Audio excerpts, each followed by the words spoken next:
ಹಿಡಿದ ಹಠ ಸಾಧಿಸಿ ಬಿಟ್ಟ ಪವಿತ್ರ ಗೌಡ ದರ್ಶನ್ ನಡುವಿನ ಸಂಬಂಧದ ಬಗ್ಗೆ ಕ್ಲಾರಿಟಿ ಸಿಕ್ಕಿದೆ. ಪವಿತ್ರ ಗೌಡ ತನ್ನ ಎರಡನೇ ಪತ್ನಿ ಅಂತ ಒಪ್ಪಿಕೊಂಡ ದರ್ಶನ್. ನಿಮಗೂ ಪವಿತ್ರ ಗೌಡಗೂ ಏನು ಸಂಬಂಧ ಎಂದು ಪ್ರಶ್ನಿಸಿದ್ದ ಪೊಲೀಸರ ಪ್ರಶ್ನೆಗೆ ಪವಿತ್ರ ಗೌಡ ತನ್ನ ಎರಡನೇ ಪತ್ನಿ ಎಂದು ದರ್ಶನ್ ಉತ್ತರವನ್ನ ಕೊಟ್ಟಿದ್ದಾರೆ. ದರ್ಶನ್ ಹೇಳಿಕೆ ಬಗ್ಗೆ ಸ್ಪಷ್ಟನೆ ನೀಡಿರುವ ಪೊಲೀಸ್ ಕಮಿಷನರ್, ದರ್ಶನ್ ಮೊದಲ ಪತ್ನಿ ಎದುರು ಕೊನೆಗೂ ಗೆದ್ದ ಪವಿತ್ರ ಗೌಡ. ದರ್ಶನ್ ಬಾಯಿಂದಲೇ ಪವಿತ್ರ ಗೌಡ ತನ್ನ ಎರಡನೇ ಪತ್ನಿ ಎಂಬ ಹೇಳಿಕೆ.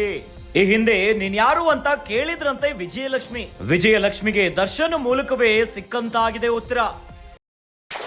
ರೇಣುಕಾಸ್ವಾಮಿ ಕೊಲೆ ಪ್ರಕರಣದಲ್ಲಿ ಪವಿತ್ರ ಗೌಡ A1 ಆರೋಪಿ. ಇನ್ನು ಚಾಲೆಂಜಿಂಗ್ ಸ್ಟಾರ್ ದರ್ಶನ್ A2 ಆರೋಪಿಯಾಗಿದ್ದಾರೆ. ದರ್ಶನ್ ಪವಿತ್ರ ಗೌಡ ಸೇರಿದಂತೆ 13 ಮಂದಿ ಆರೋಪಿಗಳು ಪೊಲೀಸ್ ಕಸ್ಟಡಿಯಲ್ಲಿದ್ದಾರೆ. ಆದ್ರೆ ಪವಿತ್ರ ಗೌಡ ಅವರಿಗೆ ಒಂದು ರೀತಿಯಾಗಿ ಜಯ ಸಿಕ್ಕಂತಿದೆ. ಕೊನೆಗೂ ಹಿಡಿದ ಹಠವನ್ನ ಸಾಧಿಸ್ಬಿಟ್ರ ಪವಿತ್ರ ಗೌಡ ಎನ್ನುವಂತ ಪ್ರಶ್ನೆ. ಪವಿತ್ರ ಗೌಡ ಮತ್ತು ದರ್ಶನ್ ನಡುವಿನ ಸಂಬಂಧ ಏನಿದೆಯಲ್ಲ, ಇದು ಒಂದು ರೀತಿಯಾಗಿ ಕ್ಲಾರಿಟಿ ಸಿಕ್ಕು ಬಿಟ್ಟಿದೆ. ಪವಿತ್ರ ಗೌಡ ತನ್ನ ಎರಡನೇ ಹೆಂಡತಿ ಅಂತ ದರ್ಶನ್ ಒಪ್ಕೊಂಡಿದ್ದಾರೆ. ನಿಮಗೂ ಪವಿತ್ರ ಗೌಡಗೂ ಏನು ಸಂಬಂಧ ಅಂತ ಪೊಲೀಸರು ಪ್ರಶ್ನೆ ಮಾಡಿದ್ದಾರೆ. ಇತ್ತ ಪೊಲೀಸರ ಪ್ರಶ್ನೆಗೆ ಪವಿತ್ರ ಗೌಡ ತನ್ನ ಎರಡನೇ ಹೆಂಡತಿ ಅಂತ ದರ್ಶನ್ ಉತ್ತರವನ್ನ ಕೊಟ್ಟಿದ್ದಾರಂತೆ. ದರ್ಶನ್ ಹೇಳಿಕೆ ಬಗ್ಗೆ ಈಗಾಗಲೇ ಪೊಲೀಸ್ ಕಮಿಷನರ್ ಸ್ಪಷ್ಟನೆಯನ್ನ ನೀಡಿದ್ದಾರೆ. ದರ್ಶನ್ ಮೊದಲ ಪತ್ನಿ ಎದುರು ಕೊನೆಗೂ ಪವಿತ್ರ ಗೌಡ ಗೆದ್ದು ಬಿಟ್ಟಿದ್ದಾರೆ. ಈ ಹಿಂದೆ ಕೂಡ ಪವಿತ್ರ ಗೌಡ ಮತ್ತು ವಿಜಯಲಕ್ಷ್ಮಿ ನಡುವೆ ಒಂದ್ ರೀತಿಯಾಗಿ ವಾಕ್ ಸಮರವೇ ನಡೆದಿತ್ತು, ವಾಗ್ದಾಳಿಗಳಾಗಿತ್ತು. ಯಾಕೆ ನನ್ನ ಪತಿ ಜೊತೆ ಇರೋದು, ಹೀಗಾಗಿ ಸಂಸಾರದಲ್ಲಿ ಒಂದಿಷ್ಟು ಬಿರುಕು ಮೂಡಿತು. ವಿಜಯಲಕ್ಷ್ಮಿ ಹಾಗೂ ದರ್ಶನ್ ನಡುವೆ ಕೂಡ ಸಂಸಾರದಲ್ಲಿ ಅನೇಕ ಬಿರುಕುಗಳು ಮೂಡಿತು. ಆದ್ರೆ ಈಗ ಬರ್ಬರ ಕೊಲೆಯ ಪ್ರಕರಣದಿಂದ ದರ್ಶನ್ ಮತ್ತು ಪವಿತ್ರ ಗೌಡ ಅವರ ಸಂಬಂಧ ಏನು ಎನ್ನುವಂತ ಪ್ರಶ್ನೆಗೆ ಉತ್ತರ ಸಿಕ್ಕಂತಾಗಿದೆ. ದರ್ಶನ್ ಬಾಯಿಂದಲೇ ಪವಿತ್ರ ಗೌಡ ತನ್ನ ಪತ್ನಿ ಎಂಬ ಹೇಳಿಕೆ ಬಂತ. ಈ ಹಿಂದೆ ದರ್ಶನ್ಗೆ ಅವ್ರು ಯಾರು ಅಂತ ವಿಜಯಲಕ್ಷ್ಮಿ ಪ್ರಶ್ನೆನ ಮಾಡ್ತಿದ್ರು. ಈಗ ವಿಜಯಲಕ್ಷ್ಮಿಗೆ ದರ್ಶನ್ ಮೂಲಕವೇ ಉತ್ತರ ಸಿಕ್ಕಂತಾಗಿದೆ. ಹತ್ಯೆಯಾಗಿದೆ. 33 ವರ್ಷದ ರೇಣುಕಾಸ್ವಾಮಿಯನ್ನ ಬರ್ಬರವಾಗಿ ಪಟ್ಟಣಗೆರೆಯ ಶೆಡ್ ನಲ್ಲಿ ಕೊಲೆ ಮಾಡಲಾಗಿದೆ. ಇನ್ನು ಪೊಲೀಸ್ ಅಧಿಕಾರಿಗಳು ತನಿಖೆಯನ್ನ ಚುರುಕು ಮಾಡಿ ನಟ ದರ್ಶನ್, ನಟಿ ಪವಿತ್ರ ಗೌಡ ಸೇರಿದಂತೆ 13 ಮಂದಿಯನ್ನ ಈಗಾಗಲೇ ಅರೆಸ್ಟ್ ಮಾಡಲಾಗಿದೆ.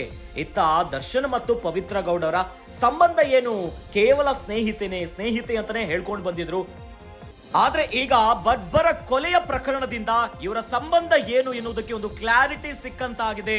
ಪವಿತ್ರ ಗೌಡ ತನ್ನ ಎರಡನೇ ಹೆಂಡತಿ ಅಂತ ದರ್ಶನ್ ಒಪ್ಕೊಂಡಿದ್ದಾರೆ. ಪೊಲೀಸ್ ಅಧಿಕಾರಿಗಳು ಪ್ರಶ್ನೆ ಮಾಡ್ತಾರೆ, ತನಿಖೆಯಲ್ಲಿ ಅತ್ಯಂತ ಕ್ರೂರವಾಗಿ ಕೊಲೆಯಾಗಿದೆ, ಪವಿತ್ರ ಗೌಡ ಮತ್ತು ದರ್ಶನ್ ನಡುವಿನ ಸಂಬಂಧ ಏನು, ನಿಮ್ಗೂ ಅವ್ರಿಗೂ ಏನು ಸಂಬಂಧ ಅಂತ ಪ್ರಶ್ನೆ ಮಾಡಿದ್ದಾರೆ. ಪೊಲೀಸರ ಪ್ರಶ್ನೆಗೆ ಪವಿತ್ರ ಗೌಡ ನನ್ನ ಎರಡನೇ ಹೆಂಡತಿ, ಪವಿತ್ರ ಗೌಡ ಐ ರಿಪೀಟ್, ಪವಿತ್ರ ಗೌಡ ನನ್ನ ಎರಡನೇ ಹೆಂಡತಿ ಅಂತ ದರ್ಶನ್ ಉತ್ತರವನ್ನ ಕೊಟ್ಟಿದ್ದಾರಂತೆ. ದರ್ಶನ್ ಹೇಳಿಕೆ ಬಗ್ಗೆ ಸ್ಪಷ್ಟನೆ ನೀಡಿದ್ದಾರೆ ಪೊಲೀಸ್ ಕಮಿಷನರ್. ದರ್ಶನ್ ಮೊದಲ ಪತ್ನಿ ಎದುರು ಈಗ ಪವಿತ್ರ ಗೌಡ ಗೆದ್ದಂತೆ ಕಾಣಿಸ್ತಿದೆ. ಈ ಹಿಂದೆ ಕೂಡ ಸಂಸಾರದಲ್ಲಿ ಅನೇಕ ಸಮಸ್ಯೆಗಳಾಗಿತ್ತು. ಯಾರಿದು ಪವಿತ್ರ ಗೌಡ, ದರ್ಶನ್ ಮತ್ತು ಪವಿತ್ರ ಗೌಡ ಅವರ ಸಂಬಂಧ ಏನು ಎನ್ನುವಂತ ದೊಡ್ಡ ಪ್ರಶ್ನೆ ಇತ್ತು. ಆದ್ರೆ ಈಗ ಕೊಲೆಯ ಹತ್ಯೆದಿಂದಲೇ ಗೊತ್ತಾಗ್ಬಿಟ್ಟಿದೆ. ದರ್ಶನ್ನ ಎರಡನೇ ಹೆಂಡತಿ ಪವಿತ್ರ ಗೌಡ ಅಂತ ಸ್ವತಃ ದರ್ಶನ್ ಅವರೇ ತನಿಖೆಯಲ್ಲಿ ಪೊಲೀಸ್ ಅಧಿಕಾರಿಗಳ ಮುಂದೆ ಬಾಯಿ ಬಿಟ್ಟಿದ್ದಾರಂತೆ. ಪವಿತ್ರ ಗೌಡ ನನ್ನ ಎರಡನೇ ಹೆಂಡತಿ ಅಂತ. ಈಗಾಗಲೇ ರೇಣುಕಾಸ್ವಾಮಿ ಕೊಲೆ ಪ್ರಕರಣದಲ್ಲಿ A1 ಆರೋಪಿ ಪವಿತ್ರ ಗೌಡ, ನಟ ದರ್ಶನ್ A2 ಆರೋಪಿ ಆಗಿದ್ದಾರೆ. ರೇಣುಕಾಸ್ವಾಮಿ ಕೊಲೆ ಪ್ರಕರಣದಲ್ಲಿ 13 ಮಂದಿ ಆರೋಪಿಗಳು ಈಗಾಗಲೇ ಪೊಲೀಸ್ ಕಸ್ಟಡಿಯಲ್ಲಿದ್ದಾರೆ. 6 ದಿನದ ಮಟ್ಟಿಗೆ ಈಗಾಗಲೇ ಜಡ್ಜ್ ತೀರ್ಪನ್ನು ಕೊಟ್ಟಿದ್ದಾರೆ. 6 ದಿನದ ಮಟ್ಟಿಗೆ ಆರೋಪಿಗಳು ಏನಿದ್ದಾರೆ 13 ಮಂದಿ ಪೊಲೀಸ್ ಕಸ್ಟಡಿಗೆ ಒಪ್ಪಿಸಿದ್ದಾರೆ. ದರ್ಶನ್ ಪವಿತ್ರ ಗೌಡ ಸಂಬಂಧನೆ ಈಗ ಈ ಹತ್ಯೆಗೆ ಕಾರಣ ಆಯ್ತಾ ಎನ್ನುವಂತ ಪ್ರಶ್ನೆ ಮೂಡ್ತಾ ಇದೆ. ಕೊನೆಗೂ ಪವಿತ್ರ ಗೌಡ ಮತ್ತು ದರ್ಶನ್ ನಡುವೆ ಸಂಬಂಧ ಏನು, ಇವೆಲ್ಲದಕ್ಕೂ ಕೊಲೆಯ ಹತ್ಯೆದಿಂದಲೇ ಈಗ ದರ್ಶನ ಬಾಯಿಂದಲೇ ಉತ್ತರ ಹೊರಬಂದಂತೆ ಕಾಣಿಸ್ತಿದೆ.